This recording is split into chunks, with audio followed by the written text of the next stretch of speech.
Navodaya Vidyalaya exam देने वाले जितने भी स्टूडेंट हैं इस वीडियो को कंप्लीट देखें। इस वीडियो में मैं आपको बताऊंगा किस तरीके से आपको OMR आंसर शीट को भरना है। OMR शीट भरते टाइम कुछ पॉइंट है जिनको आपको ध्यान में रखना है, अदरवाइज आपकी जो शीट है वो रिजेक्ट हो सकती है। सबसे ऊपर यहाँ पे आप देख सकते हैं पृष्ठ 1 साइड 1 OMR आंसर शीट। उसके नीचे यहाँ पे एक लाइन लिखी हुई है, नीचे दिए गए रिक्त स्थानों को केवल नीले या काले बॉल पॉइंट पेन से भरें।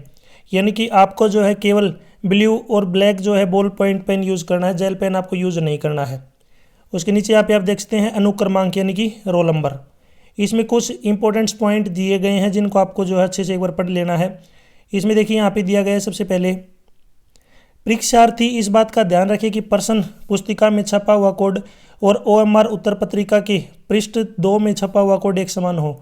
अगर ऐसा नहीं है तो तुरंत कक्ष निरीक्षक को सूचित करें और अपनी जो प्रश्न पुस्तिका एवं OMR उत्तर पत्रिका बदलवाएं। यानी कि आपको ध्यान में रखना है जो आपका क्वेश्चन पेपर है उसके ऊपर जो कोड है और OMR जो आंसर शीट है उसके ऊपर जो कोड है वो एक ही समान होनी चाहिए, यानी कि सेम होनी चाहिए। अगर वो सेम नहीं है तो आप जो है कक्ष निरीक्षक यानी कि इन्विजिलेटर को बोल के अपनी जो क्वेश्चन पेपर है और आंसर शीट OMR शीट को बदलवा सकते हैं। इस बात का आपको ध्यान में रखना है। नीचे यहाँ पे इंग्लिश में भी दिए हुए हैं, इनको आप पढ़ सकते हैं। अब देखिए यहाँ पे कुछ पॉइंट्स और दिए गए हैं जिनको आपको पढ़ना अच्छे से। इसमें लिखा हुआ है कि पृष्ठ 2 पर उत्तर अंकित करने के लिए अनुदेश, यानी कि जो पेज नंबर 2 है यानी कि साइड 2 है उसमें आपको OMR शीट में आंसर जो भरने हैं, किस तरीके से आपको आंसर भरने हैं उसके लिए इंस्ट्रक्शन दिए गए हैं। इसमें आप देख सकते हैं कि यूज़ ब्लू और ब्लैक बॉल पॉइंट पेन, वही लाइन फिर से लिखी गई है। इसमें फर्स्ट पॉइंट है केवल नीले या काले बॉल पॉइंट पेन से सही गोले को गहरे निशान से भरें। यानी कि आपको जो है ब्लैक और ब्लू पेन यूज़ करना है और जो भी आप सर्कल कर रहे हैं, जैसे अपने पास 4 ऑप्शन दिए गए हैं इस तरीके से, तो उसमें जो भी अपना ऑप्शन सही है उसको अच्छे से डार्क करना है, बिल्कुल उससे बाहर भी नहीं जाना चाहिए। यानी कि इस तरीके से डार्क करना है, ऐसे डार्क नहीं करना, टिक नहीं लगाना है, बाहर बाहर से डार्क नहीं करना है, या फिर इसके अलावा आपको अंदर अंदर से डार्क नहीं करना है। कंप्लीट जो फर्स्ट तरीका है इस तरीके से आपको इनको डार्क करना है। नेक्स्ट है कृपया पूरे गोले को गहरे निशान से भरें, यानी कि आपको कंप्लीट भरना है उनको अच्छे से। थर्ड पॉइंट है देखिए प्रत्येक प्रश्न का केवल एक उत्तर सही है, यानी कि प्रत्येक जो प्रश्न उसका केवल एक ही उत्तर सही है। उत्तर केवल एक ही पूरे गोले के गहरा निशान लगाकर दीजिए जैसा नीचे दिखाया गया है। एक से अधिक गोले पर गहरा निशान लगाने पर उत्तर गलत माना जाएगा। यानी कि आपको एक ही जो बॉक्स है यानी कि सर्कल जो है उनको डार्क करना है। तो इसमें देखिए पहला तरीका है कि इसने 2 बॉक्स को जो है यानी कि आप बोल सकते हैं इनको 2 सर्कल को डार्क कर रखा है, तो पहला जो है अपना क्या हो जाएगा गलत। दूसरे वाले में इसने एक डार्क कर रखा है लेकिन एक को यहाँ पे क्रॉस कर रखा है, तो सेकंड वाला तरीका भी गलत है। थर्ड वाले में इसने पहले वाले को क्रॉस कर दिया, सेकंड को टिक लगा दिया, ये भी गलत है। नेक्स्ट है इसमें जो पहला है इसमें मैंने अभी थोड़ी देर पहले आपको बताया था कि इसने केवल बीच बीच में डार्क कर दिया इस तरीके से, तो ये भी तरीका गलत है। तो इसमें जो बेस्ट तरीका है लास्ट वाला ऑप्शन, यानी कि एक ही ऑप्शन को कंप्लीट जो है इसने डार्क कर रखा है, न तो बाहर जा रहा है और इंक न ही अंदर है। पॉइंट 4 है किसी उत्तर के लिए एक बार गोले में निशान लगाने के पश्चात कोई परिवर्तन न करें। यानी कि अगर आपने किसी को डार्क कर दिया, यानी कि आपने कोई उत्तर दे दिया है, जैसे अपने पास ये 4 थे A B C D, अगर आपने आंसर जब दिया तो D को डार्क कर दिया, थोड़ी देर बाद में आपको पता चला कि D जो है मेरा गलत है, यानी कि D नहीं है मेरा आंसर तो C है, C राइट है, तो आपको C को डार्क नहीं करना। अभी इस क्वेश्चन को यहीं पे छोड़ देंगे, जो आपने डार्क कर दिया उस ऑप्शन को चेंज नहीं करना है। और नहीं आपको 2 जो यहाँ पे बॉक्स दिए गए हैं, सर्कल दिए गए हैं, गोले दिए गए, इनको डार्क करना। 6 पॉइंट OMR उत्तर पत्रिका पर कच्चा काम करना मना है, यानी कि आप जो है रफ काम नहीं कर सकते। रफ काम आप जो क्वेश्चन पेपर के ऊपर आपको जगह मिलेगी वहाँ पे आपको करना है। 7 पॉइंट प्रत्येक प्रश्न का उत्तर पत्रिका में दिए गए क्रमांक के सामने संगत गोले में निशान लगाकर दीजिए। यानी कि जो भी आप क्वेश्चन कर रहे हैं तो उसका आंसर जो है आप ही उसी क्वेश्चन नंबर के सामने उसका जो है सर्कल जो है उसको डार्क करना है। अब यहाँ पे देखिए समझाया गया अच्छे तरीके से, मैं आपको अच्छे तरीके से समझाऊंगा। यहाँ पे एक एग्जांपल की सहायता से बताया गया किस तरीके से आपको रोल नंबर भरना है, क्वेश्चन पेपर जो कोड नंबर है सीरीज नंबर वो भरनी है, आपको स्टेट डिस्ट्रिक्ट ब्लॉक सेंटर भरना है और आपको जो है कोड भरना है।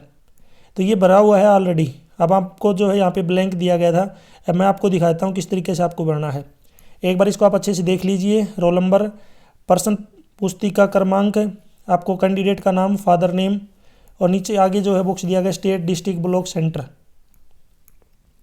ये है आपकी साइड 2। अब ध्यान से आपको देखना है, इसको अच्छे से समझना है। ये है साइड 2, ऊपर लिखा हुआ है साइड 2। अब सबसे पहले अगर आप देखेंगे तो यहाँ पे है to be filled by candidate, ये कैंडिडेट के द्वारा भरा जाएगा। रोल नंबर है, सबसे पहले आपको रोल नंबर भरना है। तो रोल नंबर में वैसे तो जितनी बॉक्स दिए गए उतनी डिजिट मिलती हैं। बाई चांस अगर आप कोई डिजिट कम मिल जाए तो आप हमेशा जो है राइट साइड से स्टार्ट करेंगे, यानी कि इधर से भरना स्टार्ट करेंगे, ताकि लास्ट में अगर कोई जगह बच जाए तो वहाँ पे आप 0 लिख सकते हैं, खाली की जगह 0 लिख सकते हैं। अदरवाइज कंप्लीट बॉक्स मिलेंगे जितनी हैं।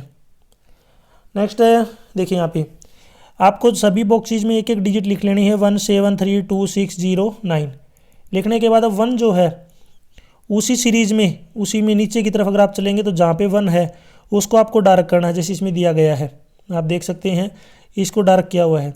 नेक्स्ट वाले में 7 है। अब 7 जो है ये नेक्स्ट में दिया गया, तो नेक्स्ट में आपको नीचे जहाँ पे भी 7 मिलेगा आप देख सकते हैं यहाँ पे 7, इसको डार्क करना है। 7 का ऐसे नहीं है फर्स्ट में नहीं करना आपको कि एक ही लाइन में 7 को भी आप कर दो, 7 का फर्स्ट वाले में भर दो, इस बात का आपको ध्यान रखना है। एक मेरी आपको एडवाइस रहेगी, जब भी आप कोई बॉक्स डार्क करते हैं, जैसे मैंने यहाँ पे कुछ बॉक्स बना रखे हैं 4-5, तो आप बॉक्स में एक छोटा सा टिक लगा लीजिए। जैसे अगर मेरे को यहाँ पे 1 भरना था इसमें, तो मैं छोटा सा एक टिक लगा लूँगा, आप देख सकते हैं। ये इसलिए लगाया था कि एक बार दोबारा से आप रोल नंबर को अच्छे से चेक करके इनको जो है अच्छे से डार्क कर सकें बाद में। अगर छोटा सा डार्क करेंगे तो कोई दिक्कत नहीं है, बाद में बाई चांस अगर आपको पता चले कि आपने गलत फिल कर दिया तो उसको डार्क अच्छे से कर सकते हैं नीचे। जैसे यहाँ पे 9 को नीचे तक भर दिया, तो मैं वो गलती से अगर मैं 1 पे टिक लगा लूँ तो रिवाइज करूँगा जब इसको मेरे रोल नंबर को, तो मैं देखूँगा कि 1 नहीं करना था 9 करना था, तो 9 को मैं डार्क कर दूँगा, 1 वाला जहाँ पे मैंने टिक लगाया था उसको छोड़ दूँगा। इसी प्रकार टेस्ट बुकलेट नंबर सेम वही है, आपको टेस्ट बुकलेट नंबर जो क्वेश्चन पेपर में जो है नंबर दिया गया वो भरना है। जैसे 8 के नीचे 8 को डार्क करना है। नेक्स्ट है 5 के नीचे 5 को, 1 के नीचे 1, नेक्स्ट है 2 के नीचे 2, 4 का नीचे 4, 6 के नीचे 6, 7 के नीचे 7, इस प्रकार आपको भरना है। नेक्स्ट अगर आप चलेंगे तो यहाँ पे अभ्यर्थी का नाम बड़े अक्षरों में, आपको कैंडिडेट का नाम लिखना है कैपिटल लेटर में, तो जो भी आपका नाम है वो आपको कैपिटल में लिखना है। जैसे यहाँ पे कार्तिक है। फादर नेम बड़े अक्षरों में, यानी कि फादर का नेम जो है कैपिटल लेटर में, फादर का जो नेम है, जो भी आपका फादर का नेम है वो आपको भरना है। जैसे ये यहाँ पे अपने पास एक स्टूडेंट है, इसके फादर का नेम है मोनू शिवरान, कार्तिक सन ऑफ मोनू शिवरान। अब इससे आगे जो बॉक्स है इसमें सबसे ज़्यादा दिक्कत आती है बच्चों को कि इसमें क्या भरें, तो इसके लिए एक लाइन ऊपर लिख रखी है, अगर आप इसको ध्यान से पढ़ेंगे तो यहाँ पे आप देख पाएंगे to be filled by invigilator, यानी कि ये कक्ष निरीक्षक के द्वारा भरा जाएगा, यानी कि आपको इसको टच नहीं करना बिल्कुल भी, कैंडिडेट को नहीं भरना। ये जिसकी ड्यूटी है क्लासरूम में वो अपने आप भरेगा। उनके पास एक कोड होता है कि स्टेट, डिस्ट्रिक्ट, ब्लॉक, सेंटर, वो कोड होते हैं, वो अपने पास अपने आप इसको भर लेंगे और नीचे इसको जो है डार्क करेंगे। ये आपको टच नहीं करना बिल्कुल भी। अब यहाँ पे सीरियल नंबर है, अगर आप देखेंगे तो यहाँ पे दिया गया है OMR उत्तर पत्रिका आंसर शीट, यहाँ पे नंबर दिए गए हैं। ये इस तरीके से बार कोड है, इसी से स्कैन करके पता चलता है। अब आंसर को कैसे भरना है वो देखिए। आप फर्स्ट क्वेश्चन कर रहे हैं, फर्स्ट का अगर ऑप्शन सी है तो सी को आपको अच्छे से डार्क करना है, न बार करना है, इस तरीके से करना है आपको डार्क। ऐसे नहीं करना है कि क्रॉस कर दिया, टिक लगा दिया, बाहर से डार्क कर दिया, या फिर अंदर से थोड़ा डार्क कर दिया, ऐसे नहीं है, अच्छे से आपको डार्क करना है। एक बात का आपको ध्यान रखना, जैसे फर्स्ट क्वेश्चन का आंसर आपने सी को डार्क कर दिया और आपने सेकंड क्वेश्चन छोड़ दिया और थर्ड कर दिया, तो थर्ड का अगर आंसर बी ऑप्शन है तो थर्ड का गलती से ए में मत रख देना। ये बच्चे ये इंपॉर्टेंट पॉइंट है, याद रखना। इसमें सबसे ज़्यादा मिस्टेक करते हैं स्टूडेंट। क्या मिस्टेक करेंगे मैं आपको फिर समझा देता हूँ। मैं यहाँ पे लिख लेता हूँ, जैसे 1 2 3 4, 1 का आपने आंसर कर दिया, सेकंड का छोड़ दिया, थर्ड का जब कर रहे हैं तो थर्ड वाले का आंसर सेकंड में कर देंगे, फोर्थ वाले का आंसर थर्ड में करेंगे, फिर वो इस तरीके से गलत होता जाएगा। इस बात का आपको ध्यान रखना है। जो भी आप क्वेश्चन कर रहे हैं उसमें आपको बॉक्स को डार्क करना है। अगर आपने सेकंड को नहीं किया, थर्ड कर रहे हैं तो थर्ड के सामने जो सर्कल है उसी को डार्क करना है, सेकंड वाले को नहीं छेड़ना है। एक बार अगर आपने गलती से, जैसे फोर्थ क्वेश्चन का आंसर मेरा डी ऑप्शन है, बाद में मेरे को पता चला कि डी तो मेरा गलत है, मेरा तो बी करना था मेरे को, तो अब इस क्वेश्चन को छेड़ना नहीं है बिल्कुल भी। जो आपने ऑप्शन कर दिया वही रखना है, उसको चेंज नहीं करना बिल्कुल भी। अगर आपने उसके ऊपर फ्लूइड लगाया, नाखून से उसको स्क्रैच किया, अगर आपके पास ब्लेड है या पेन की कैप है, किसी से भी अगर आपने इसको स्क्रैच किया तो आपकी जो सीट है वो रिजेक्ट हो जाएगी। इस बात का आपको ध्यान रखना है। यानी कि एक बार जो आपने कर दिया वो फिक्स करना है। एक में एक ही सर्कल को डार्क करना, दो को नहीं करना। तो ये लास्ट तक अपने चलेंगे तो लास्ट आप यहाँ पे देख सकते हैं SC तक जो क्वेश्चन हो जाएंगे। अब इसमें यहाँ पे एक पॉइंट लिखा है कि तो ओम और उत्तर पत्रिका निरीक्षक को सौंपने से पहले परीक्षार्थी को यह जांच करनी चाहिए कि अनुक्रमांक व प्रश्न पुस्तिका संख्या सही ढंग से भर दिए और चिन्हित कर दिए गए। यानी कि आपको जब OMR शीट देते हैं तो आपको आपका रोल नंबर और जो प्रश्न पुस्तिका संख्या वो सही होनी चाहिए। फिर नीचे कैंडिडेट के सिग्नेचर रनिंग हैंड राइटिंग में, ऐसे जो ऊपर नाम था कार्तिक है तो आपको जो है यहाँ पे कैपिटल लेटर में नहीं लिखना। आप सिग्नेचर कैसे करते हैं रनिंग हैंड, जैसे कार्तिक है तो ये ऐसे करता हो, मान लेते हैं ऐसे करता है, या फिर सिग्नेचर को के लिख के ऐसे लिख के और ऐसे घुमा देता। जो भी सिग्नेचर वो आपको करने हैं। यहाँ पे इन्विजिलेटर के सिग्नेचर है, जो क्लास में जिस टीचर की ड्यूटी होगी वो अपने आप सिग्नेचर करेगा। Invigilator put centre stamp indicating state district block centre code. तो state district block centre code ये एक मोहर होती है, स्टैंप होती है जो टीचर अपने आप इसके ऊपर यहाँ पे लगाएगा, जिसके ऊपर ये सारी चीज़ें मेंशन होंगी, स्टेट डिस्ट्रिक्ट ब्लॉक और सेंटर। ठीक है, आप मुझे कमेंट सेक्शन में बताएंगे आपका स्टेट कौन सा है और आपका डिस्ट्रिक्ट कौन सा है। ज़रूर कमेंट सेक्शन में बताएं आप कौन से स्टेट से बिलोंग करते हैं और आपका डिस्ट्रिक्ट कौन सा है। ठीक है, यहाँ तक वीडियो कंप्लीट हो चुकी है। वीडियो अच्छी लगी तो उसको लाइक करें, अपने दोस्तों के साथ ज़रूर शेयर करें। और भी वीडियो देखनी है तो मेरे YouTube channel MS education TV के ऊपर जाके देख सकते हैं। और अगर आपको PDF डाउनलोड करनी है तो नीचे कोने में वेबसाइट दी हुई है, इस वेबसाइट से जाके आप जो है प्रीवियस ईयर की जो PDF है वो डाउनलोड कर सकते हैं। Thanks for watching.